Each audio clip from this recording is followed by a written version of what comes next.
You are a point of elevation that many people can say, man, if I study, the example of the good brother Nuri Muhammad, then perhaps I can take on some of the disciplines that he has to transform into who he is today. So the question is, who were you before you became who you are today? Wow. Well, as you said, all praise, not some, not most, but all Yes, sir. praise belongs to Allah.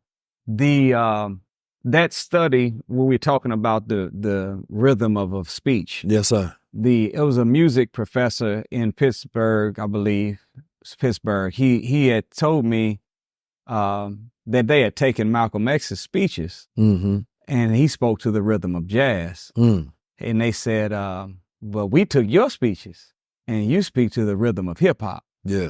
I didn't know how to prove it, but that's what he said. I guess it has something to do with cadence, etc. Yeah. But that's what his assessment was. To your point about the doing what you're born to do and knowing who you are so you can know what to do. The most honorable Elijah Muhammad says in his illuminating book, Message to the Black Man, that if you train a child properly, feeding their mind and their body properly, by the time they reach the age 6, they'll already know what they're born in the world to do. That means they will have their purpose. The minister said this about purpose. He said, I was looking up the definition one day of happiness. He said, no, not in the dictionary, but I consulted myself.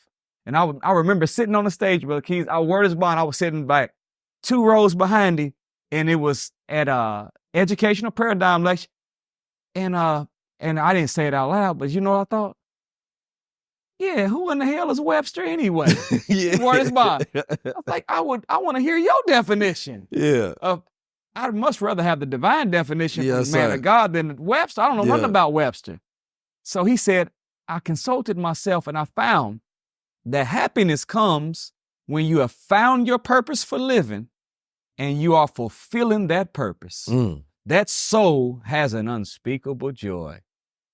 And all he's telling us is that real happiness doesn't come from filling full your pocket. It comes from fulfilling your purpose. Yes, sir. Too many people, Brother Keys, do what they're paid for, not what they're made for. Come on, you gotta say that one again. Too many people do what they are paid for, not what they are made for.